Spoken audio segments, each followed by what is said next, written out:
And we are recording the meeting, okay? So let's go back to the chat here, so in case anyone sends me a chat. I think I have mastered all of my technology here and we're ready to go. Okay, so can everyone see the slides on their screen? Yeah, okay, cool. Thanks for the feedback. All right.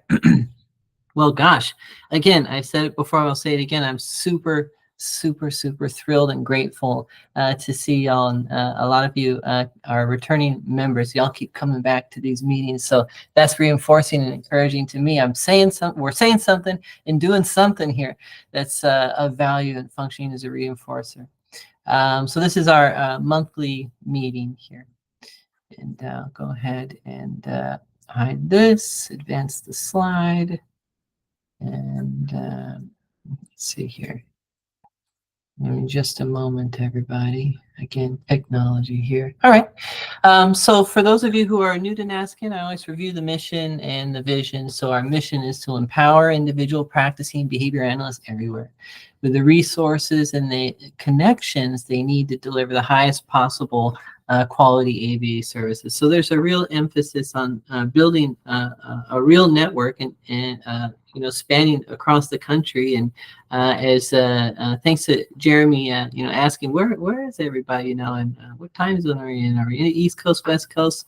We're learning that this is what's happening. Is we are developing a network here that spans across the country, and it's a network of practicing behavior analysts and other stakeholders in the ABA, primarily autism services industry, that are coming together to exchange their resources, that are we're connecting with people that we otherwise might not come in contact with in our daily work or at conferences. We're all working together to deliver the highest possible quality ABA services. And the vision here is that NASQN ultimately will serve as a grassroots group. I'm going to pause myself just for a moment so that I can add someone who's trying to join the meeting here. My apologies. Let's see here. There we go. Abigail Blackman. Abigail, welcome. So the idea here is that NASQN is a grassroots of interconnected ABA service delivery professionals who exchange information and resources in support of each other's efforts to amplify the positive impact of ABA around the world. And we do this specifically by trying to support advances in scientific management in robust quality assurance systems in ABA service organizations. And so our agenda is always represents the things that we're doing together to accomplish that. So the agenda today is we're going to welcome first-time attendees, and then we're going to go over some NASQN metrics. We'll talk about I'll go over some of the details of some new volunteer positions that are open at NASQN, and that I've posted some volunteer positions for volunteer roles in the LinkedIn group page, but I'll go over some of that here. And then we'll have work group status reports. So Adriana Anderson and I believe either Sarah Ferreira or Aaron Kellett will give an update on their work group's productivity. And it's important for everyone, my ask of everyone is when they're presenting their status update on their work group's productivity, try to generate a question or two or a comment or two, offer some feedback to them.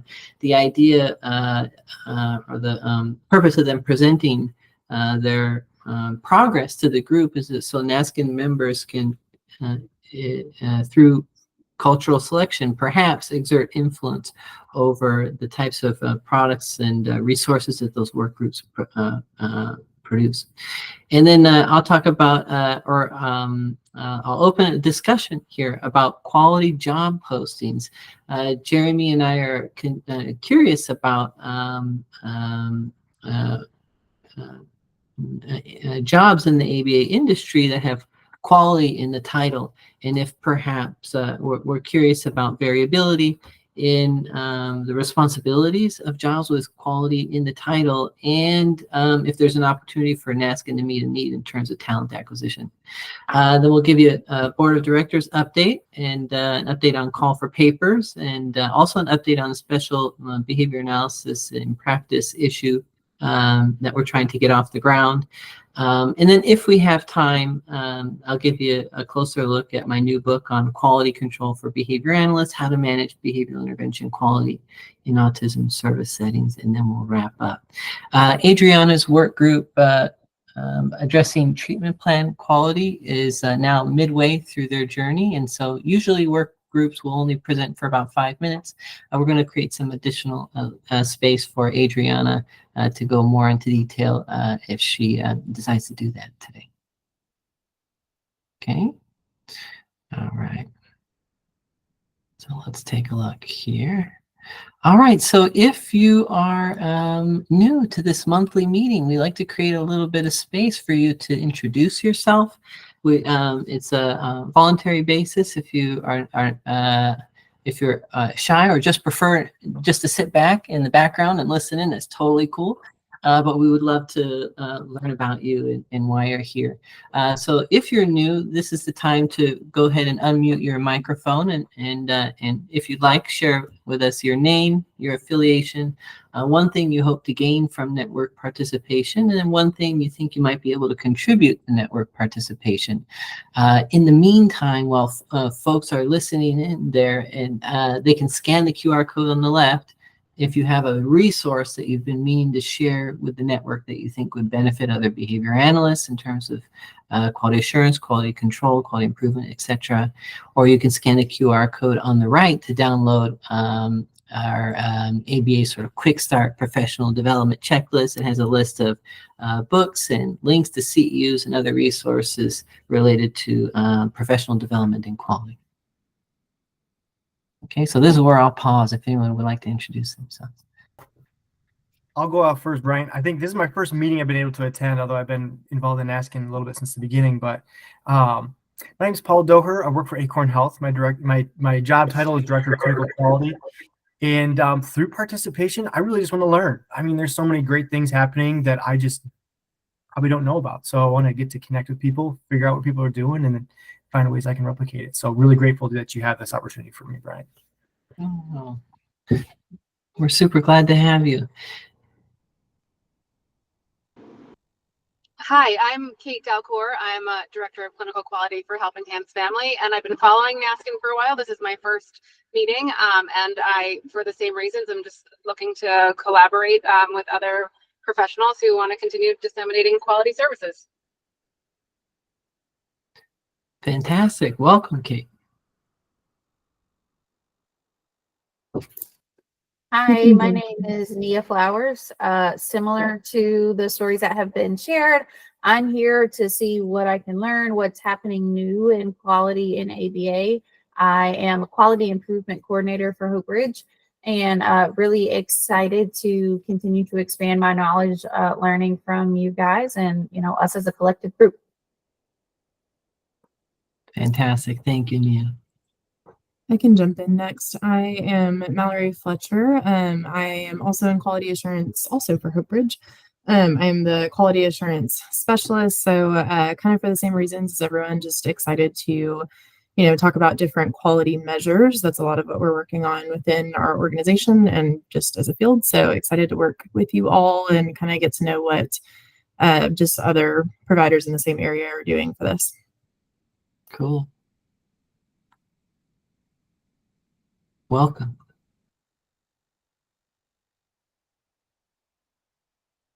And I think that might cover everybody. Anyone else? All right, fantastic. Well, newcomers, welcome. Really glad to have y'all here. Okay, so we'll continue here. So let's take a look at some NASQN metrics here. So NASQN's membership continues to grow. This month we added almost 20 new members. And so the growth, I think, at this time is clearly driven by social media activity. And so it's related to basically how much myself or Jeremy or other NASQN members are posting and reposting about sort of the goings-on of NASQN and opportunities to engage with NASQN. And so then I think this little, it looks like there's a deceleration here. And that's probably because Jeremy and I have shifted our efforts to recruiting folks to form a board of directors at NASQN. And so I've been a little bit less active on social media here.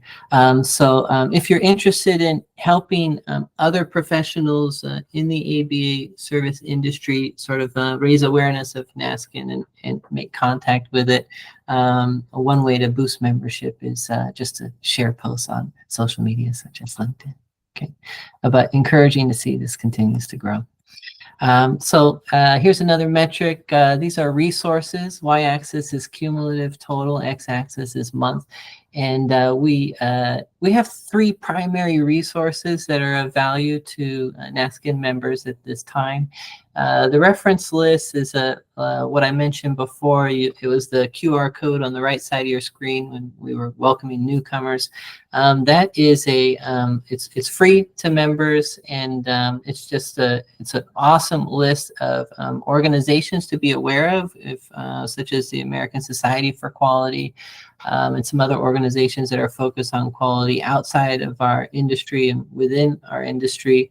A number of articles in behavior analysis, a number of peer-reviewed articles or book chapters in behavior analysis or outside behavior analysis on the topic of quality, and links to other resources. So that is, if you're new to quality assurance or a quality role in the ABA industry, or you're clinical supervisor and you're trying to, you'd like to engage in professional development and move into a quality role, you don't have to wander around the internet wondering, where do I start? Okay, you can pick up this quick start, ABA quality quick start reference list, and get a jump start on that. And then the other resource here is the High Performance Work Team Workshop. And so that is available to work group leads. And so what I'm going to talk about in a little bit here is that we, as we continue to grow and we see interest in the work groups and the work groups evolve, we are transitioning to those work groups to high performance work teams. So the workshop is a training on how to lead a high performance work team, and it's a really valuable resource that Jeremy is lead on and has expertise in. So work groups formed. So last month we had 3 work groups, and the ABA process quality research work group was dissolved as a result of the work group lead having to step down. And we tried to actively recruit someone outside the group if they wanted to join and serve as the lead and keep that group going. But unfortunately, no one signed up for that. That's totally okay. Okay, so we learned from the experience, and the work group lead actually sent me an email with a summary of their progress. And so the vision for this is that that is the first generation of the work group focused on ABA process quality research. And so the idea is for us then to initiate a search for or to develop the second generation, a new cohort to work on to keep this work group topic going, and they can build on what the other work group has accomplished. And currently under development, the development is a clinical values work group. And we're pretty near to forming that work group. I just am waiting for verification from the members who have expressed interest in joining that work group. I'm excited to announce that we have developed some enhancements to the work group journey. So I'm saying work group, but again, it's now a high performance work team going forward. So if you join the clinical values work group, it's going to be a clinical values high performance work team. And now there are some additional resources that enhance this experience of being on a work team for 6 months. It includes a professional, ethical, and legal standards that can guide how the HP high performance work team carries out their work in accordance and alignment with NASQN's values, mission, and vision. High performance work team lead accountability policy, which explains, well, what do we do if the lead on the work team has to sort of resign from that position? You know, how do we sustain the work high performance work team over time. And then there's a member agreement form as well, which more clearly outlines the expectations for the work team members and asks them to abide by professional, ethical, and legal standards outlined in that first document. And then HPWT success tip sheet, which is basically a long list of tips for success and carrying out the responsibilities of that work team in alignment with those standards. And then a product use ownership and usage agreement form. Basically, that's a form that more clearly from the outset clarifies what happens to the resource produced by the work team at the end of the 6-month period, and it clarifies that that would be a NASQN would have ownership over that product or aggregate product or that resource. However, the work team members are free to use and distribute that as they see fit, Okay, so I think these are really important enhancements to the work group journey that are going to add a lot of value to that experience. Hey, Brian, I think Aaron had a question for you. Thank you so much. Thank you. Yeah, I was just wondering if that work group is still accepting members. Oh, the clinical values one? Yeah. Absolutely. Awesome. Yeah, thanks for asking. Of course. Yeah. Any other questions? And thanks for prompting me, Jeremy. That was awesome because as I'm reading my slides, I'm not looking at the chat or anything. So I had a question similar to Aaron's, just wondering like if any of the high performance work teams were still available to join, because you were mentioning like there are several that have been formed. I don't know if I can find like a list of what they all are and maybe which have capacity and which don't. That would be helpful. Yeah, absolutely. All right. And so one of the ways you can do this is you could, my email will be provided at the end of the slide, so you could directly email me your interest. You could DM me in LinkedIn.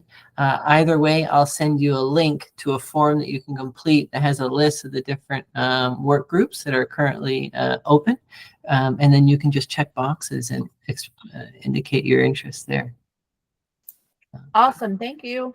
Yeah, absolutely. And what we have seen now in these meetings, actually, and you'll probably experience here, is that the work group teams in the prior meetings have also solicited members or expressed sort of like an open door, open invitation to join those work groups that are currently in progress, and that's cool too. As far as I'm concerned, the more the merrier. So, okay, any other questions here? Okay, excellent. So moving on to the newsletter. So the ABA Quality Report is the official newsletter of NASQN, and it was monthly, and it's moved to quarterly now. It's the first newsletter in the industry dedicated solely to ABA quality news, research, and opportunity. And anyone can subscribe to the ABA Quality Report and receive the newsletter directly in their email inbox. Since the newsletter's first issue published in April of 2024, the cumulative number of subscribers continues to grow. We haven't had anyone unsubscribe, which is awesome, but still the growth is pretty slow. So currently it stands at 56 subscribers, and I don't think that's a reflection of the value of the content, but rather awareness of that it exists. So the uniqueness of the content and the relevance to quality assurance, I think, offers a lot of value to members, but we need to boost subscriptions and generate content. And so that's why we have created an open volunteer position for a volunteer assistant editor for the newsletter. Okay. So we're seeking a passionate and dedicated assistant editor for the newsletter. It's a volunteer position, perfect for someone who's eager to develop their skills while making a meaningful impact on quality in the field of ABA practice. And the quality report is a valuable resource for members that plays an important role in advancing NASQN's mission. It does this by enabling or giving newsletter members access to the latest peer-reviewed research on quality in the ABA services industry. And to clarify, we don't provide the articles, but we do the work of finding the latest peer-reviewed research and sending you and giving you the links to those articles. Links to CEs and conference talks on quality, updates on NASQN work groups, articles on ABA organization initiatives targeting quality assurance, calls for papers, featured quality texts, and then board updates and more. So this position will remain open until filled if you're looking for a rewarding volunteer opportunity that offers both personal and professional growth with a focus on promoting quality assurance in the ABA industry. I encourage you to scan that QR code to apply. Is there any questions about this before I move on? Abigail had a question. Awesome. Sorry, I was finishing my banana. What is the criteria that you use to call the quality research that you share? The criteria in other words, how do we determine if a peer-reviewed article is related to quality or not? Yes. Excellent question, Abigail. Okay. Somebody needs to write a paper on that, okay? Because it's purely subjective. It's purely subjective. Yeah, I have sort of like that's kind of I've been doing that exclusive myself, where I'm just kind of looking at peer-reviewed journals in the field, and searching the word quality and see has anything popped up. Okay, but also other things are on my radar. But I've basically been identifying things based on my own framework in my head about what's related to quality. So for example, Cody Morris recently published a paper on the topic of private equity in BAP. And so I'm going to include that one in the next newsletter because I think that is closely related to this topic of quality, and people looking for peer-reviewed research related to quality would want to read that. So does that answer your question? It's me trying to figure it out. I was just curious. If we're doing like our own reviews for our own research and stuff like that, and we find things that we think fit into our definition of quality, would you like us to send them to you? That would be fabulous. Fabulous. Okay. You could email me, you could DM me, and there's another form where I can send you the link, and it's a link where you can contribute to the newsletter. That sounds great. Awesome. Guys, one day we're going to have NASQ's going to have a website instead of just a LinkedIn group. And then we'll have all of these, I think all of the links will be readily available, So thank you so much for asking that, Abigail. Any other questions? All right. Maybe we need a work group on how to discriminate between ABA research related to quality or not. So, yeah, that'd be awesome. All right. Let's see here. Okay. Another open volunteer position is part of NASQN's broader mission to promote scientific management and quality assurance in the ABA services industry. The NASQN seeks to prioritize quality in ABA research and practice. We want to amplify, we want to create new contingencies, specifically by incentivizing ABA quality research and shifting professional development to a focus on quality. And towards that aim, we're seeking a dedicated webinar manager to execute live online webinars. Okay, we have covering a broad range of topics under the umbrella of ABA service delivery quality. We have a call for papers out now. If someone's interested in giving a talk in our webinar series, focus on quality to NASQN members, that's another one. You can email me, or you could scan this QR code to connect with me. You can DM me. I can send you a link to a submission form where you can submit your title of your talk and your abstract and other information. And we'll sort of put you in the queue there. And we have a couple submissions already. Paul, one of our members here, has submitted interest in giving his a talk on a universal protocol. A large sort of large-scale quality assurance initiative that he oversaw in his organization, gave a talk on recently. Essentially, we need a webinar manager who can get this off the ground a little bit more. So key responsibilities would be to solicit and process webinar submissions effectively, manage a consistent schedule of monthly webinars, ensure that host organizations fulfill ACE provider responsibilities for member attendees, and some other things. So again, it's a volunteer position offering an excellent opportunity for growth and quality of ABA services. If you're passionate about ABA research and professional development, you want to make a meaningful impact, scan that QR code to apply.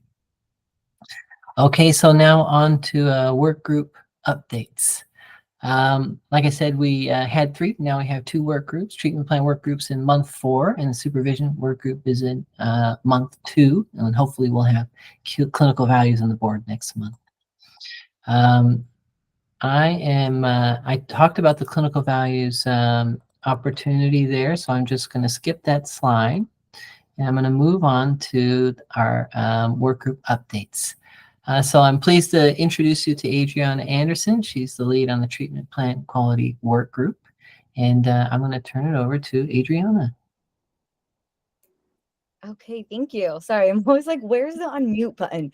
Depending on like which platform you're on. So it might take me a second, but so the big updates, Brian, if I'm able to share my screen, then I can go ahead and share the Google Doc that we're working off of, how we have everything kind of laid out, get some additional feedback. And then I will also share a link to everybody in the meeting that will allow you to view and have access to this document to provide any feedback and recommendations as we work through it. My apologies. I didn't think through that, Adriana, the screen share, and I am nervous about doing switching the screen share and what that will do to the AI note taker and video recording. Okay. So instead, okay? we're going to do it. We're going to switch it up. I am going to, let me make sure I have it just anyone set with a link. I'm going to drop this link in the chat box. And if people would like to be able to view that Google link, there you go. Just as a heads up, this Google Drive is through my Endicott school account, because when you have too many emails and drafts and whatnot, it's easier just to keep it in one location.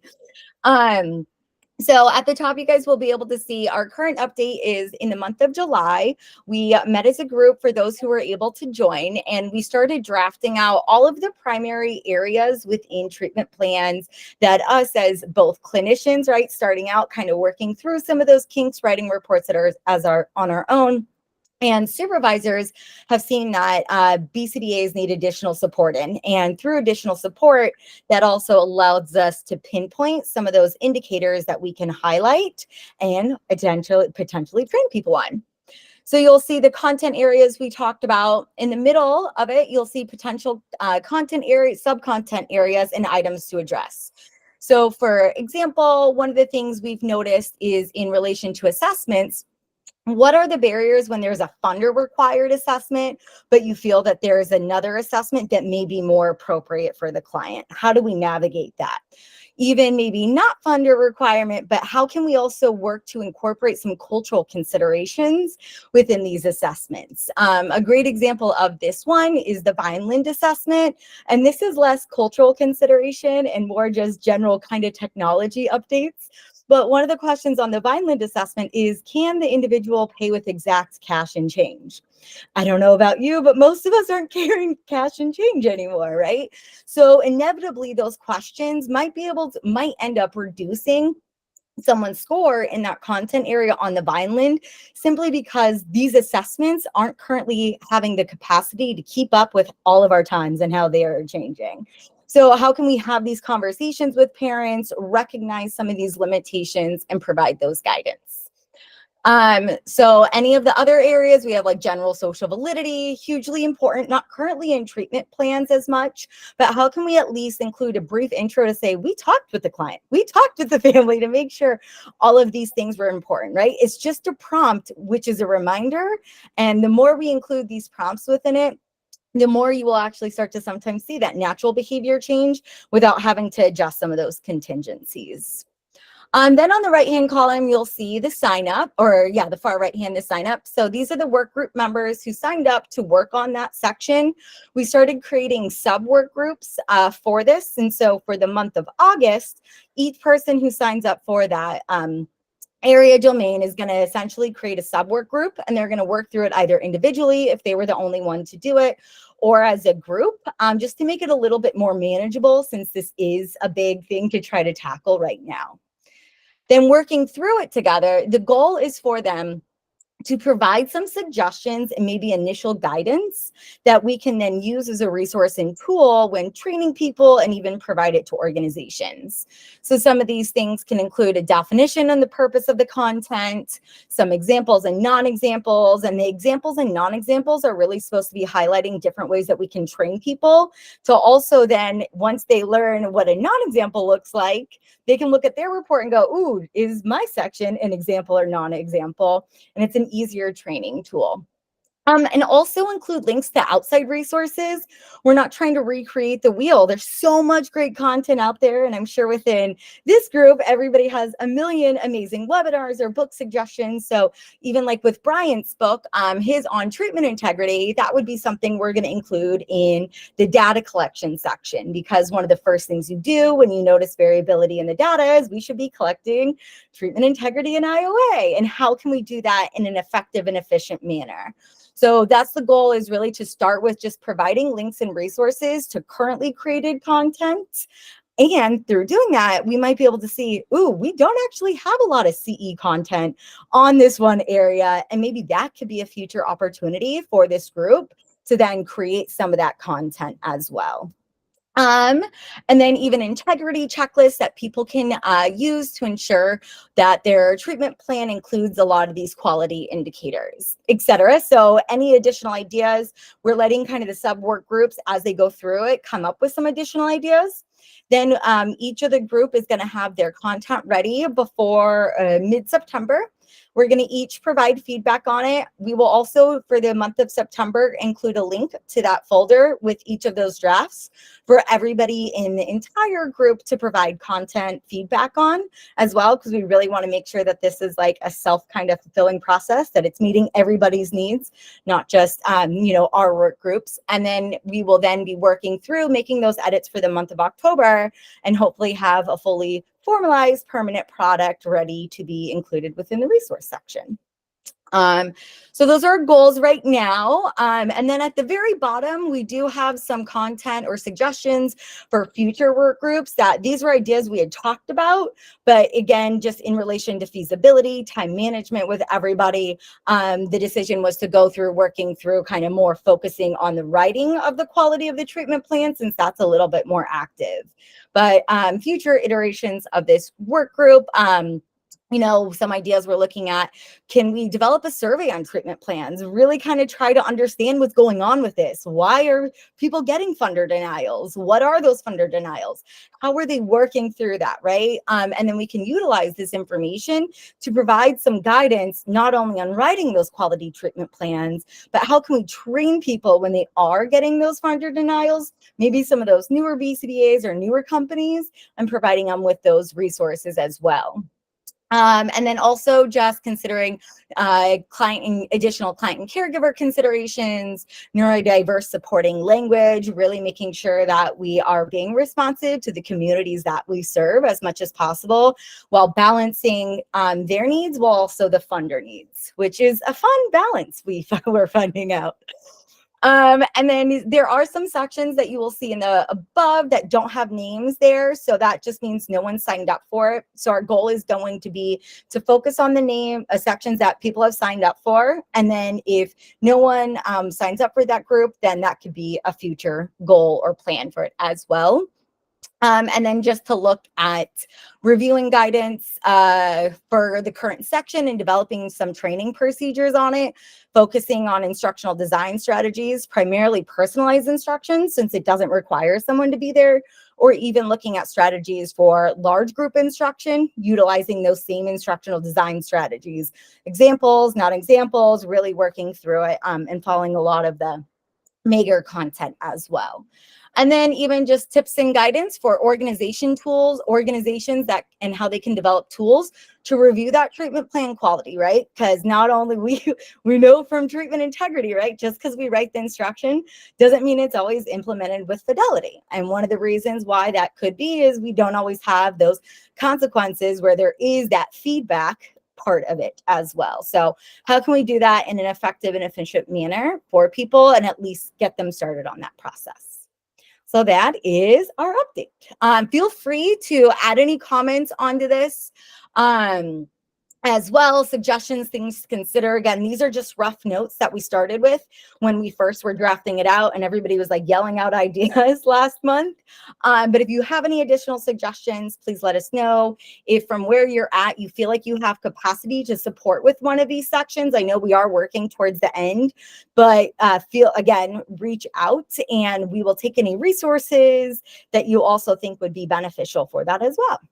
And so our next meeting will be, group meeting will be September 26th, because we do meet the fourth Thursday of every month, the week after the monthly NASQN meetings. And so, yeah, our goal is for the September whole group meeting to have some draft outlines to show people and start getting feedback on that. Any questions? And scene. Ta-da. I need the curtain to like shut or something. So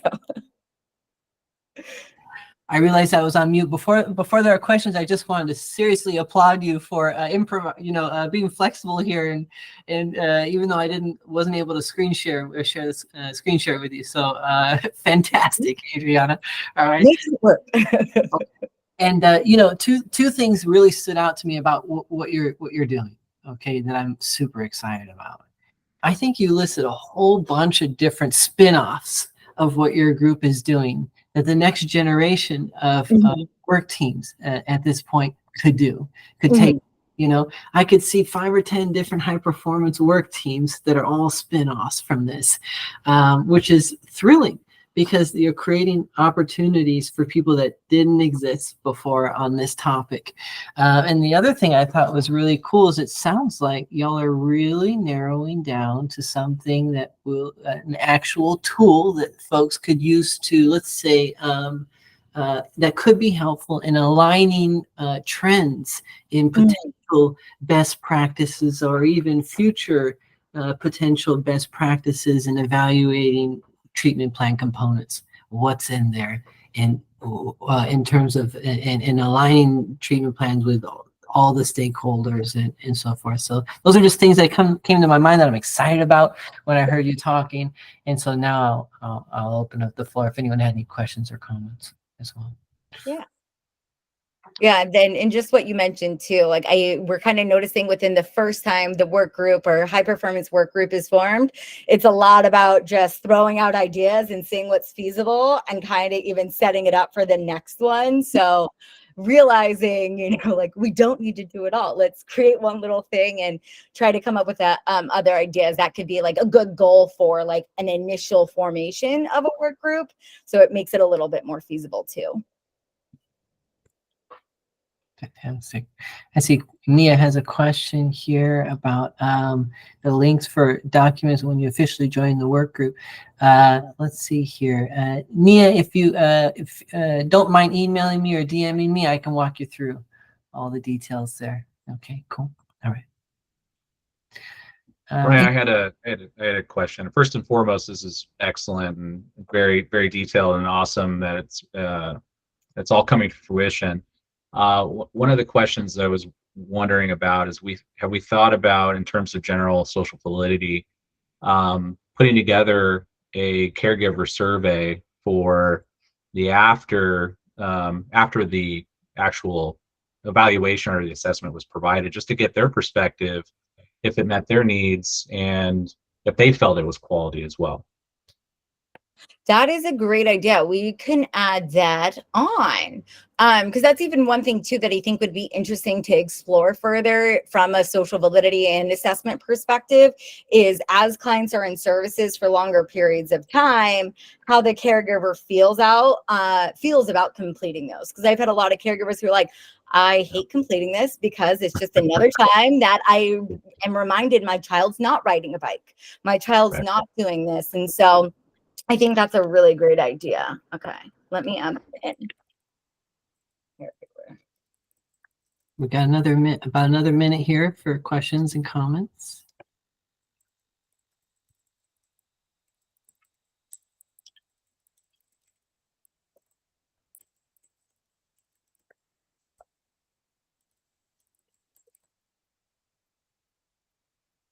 thank you for that suggestion, Jeremy. It's on the list. Fantastic. Okay. Moving forward here, moving on to supervision quality indicators work group. So I will turn it over to Erin. Hi. Sarah is off gallivanting in European countries this week, so she left me in charge, but not without leaving me slides, which is super appreciated. For anyone that might not know, I'm Erin Kellett. I am a clinical director at a small ABA company in New Hampshire. Sarah and I worked together, and we were really excited to help form this group. So far, oh, hold on, let me follow my slides. Can you skip to the next slide, please? So far, we have had 2 meetings. All of our members have come to both meetings. It's been a really great collaboration both times. At first, we were thinking about supervision in general, which is obviously a giant topic. So we started narrowing the scope of supervision down a little bit. So we came up with supervising BCBAs, supervising technicians, and supervising clients. And there are obviously similarities within all 3 of those groups, but our group wanted to focus most heavily on the supervision of BCBAs. And we decided that we were going to come up with a playbook or a tool that either clinical directors could use to help monitor their clinicians under them. And then it also occurred to us that there are clinicians out there in the world of ABA who don't have a clinical director or don't have clinical supervision. Perhaps they're school BCBAs, or they're working independently, or they have a small consulting company. So there's really not as much supervision for them. So we decided to make this a tool that could be used for self-monitoring as well, if somebody just wanted to make sure their own practice was going according to quality and industry standards. All right, next slide. Oh, I think you skipped one. Skip 2. Is there one with like a bullseye, a target on it? There it is. So we also came up with just a pretty generic objective for our work group. When we were deciding what our objective would be, we realized that there were multiple, which sort of like Edie said, leads our group to believe there are multiple work group opportunities based on supervision, which we're also excited to pursue. So by the end of our work group, we'll produce a supervision playbook with a focus on the supervision of BCBAs. And so where we're going is that our group has, we've created this outline on sort of a collaboration of all of our brains on how we think the best clinical supervision should go. And within that outline, we've started to separate the outline into parts that each of us are either skilled at, we feel confident with, or in my case, that I need more help and more information on. So we're going to start to define more clearly what those sections are individually, and then collaborate as our outline comes together. And then we can produce like a one-stop clinical supervision checklist or playbook. So yeah, that's our update.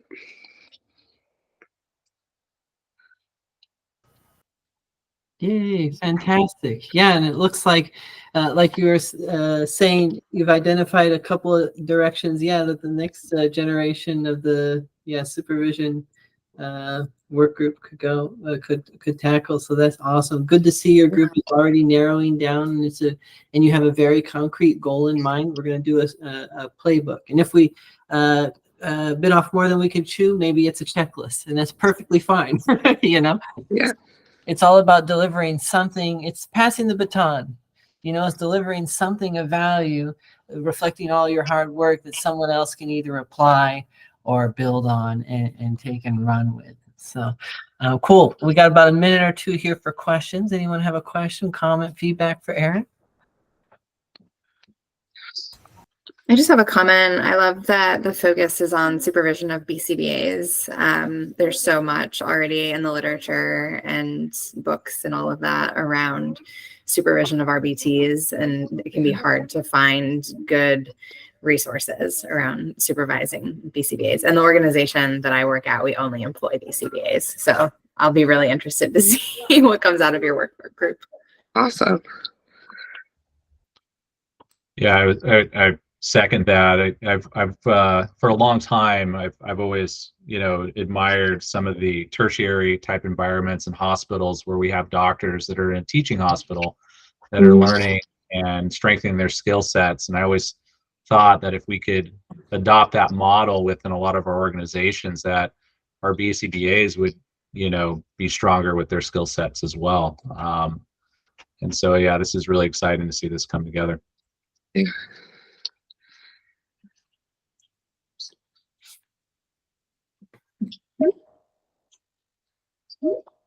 All right. Well, thank you. Thank you very much for providing Aaron with some feedback here, and great job, Aaron. We look forward to what your group reports next month, as well as Adriana. Really looking forward to that. So moving on here, we have about 8 minutes, and I really work hard to end on time. All right, to be respectful of everyone's time here. So we won't get through all the content. That's okay. We'll push some of this to next month, or maybe into the newsletter or a post on LinkedIn group. Okay. So wanted to briefly, I think what I'll do, because I wanted this to be more of this slide to be occasion more of a discussion, what I'll do is I'll plant a seed. Okay, and then we'll move this discussion to the next monthly meeting. And so I have personally noticed an increase in job descriptions or job postings in Indeed and other areas for jobs in the ABA industry that have the word quality in it. Okay, and I think we are at this turning point where the industry is really shifting towards, like, everyone is thinking, a lot of people are thinking about quality and trying to do something about it, and organizations are perhaps maturing and organizationally and creating these new positions specifically in quality. And I could go on about that, but the point is, seem to be more quality jobs out there in ABA. And what I'm curious about engaging with y'all next month is if you're having the same experience, if you're seeing the same thing, I wonder if there are metrics out there, data that exists that we could pull to find out, are there more jobs in the ABA industry with the word quality in it? And the other question is there, I wonder what the variability is in the responsibilities of quality roles. There's a number of attendees here noted that they're in a quality role. I have a feeling we do very different things. I'm going to guess we have different jobs. All right. I'm a director of clinical quality. Jeremy is a VP of quality. I think there was someone here in quality assurance. Brittany, are you chief quality officer? Did I remember that correctly? Or something? Outcomes. Okay. Outcomes. Okay. And, but nevertheless, I believe I'm interested in exploring that, and if there's an opportunity there for us, for NASQN, is to learn more about that. I'm also curious: are there current recruitment methods? Are they adequate to enable employers to find outside talent to fill quality roles? Is Indeed doing it for you? Glassdoor, are you finding the people you need to sit in those quality seats? Yeah, totally. Abigail, totally. A great discussion paper in the BAP quality issue. Yep, I thought the same thing earlier this morning when I was preparing for this. And then the question is NASQN positioned uniquely to meet this need? Should NASQN explore an initiative to meet this need? Do we need a job board where NASQN leaders and organizations at NASQN can post openings for quality jobs? So that I'm just planting a seed. Food for thought. Board updates. As of June 15th, we announced the formation of the board and a solicitation for open seats on the board. We closed applications on July 15th. We received numerous applications that were competitive, and Jeremy and I were stoked to see that. We've been hard at work on developing a application screening tool in screening applications as of August 8th and emailing invitations to interview. We have now scheduled interviews for candidates for these many of the board positions, and we're going to begin interviewing candidates over the next 3 weeks starting August 23rd. There are likely going to be some available board seats, okay? Because not everybody, we didn't receive applications for all of the seats. And so that will include a treasurer, a public relations chair, a fundraising chair, legal representation chair, and a professional organizations liaison.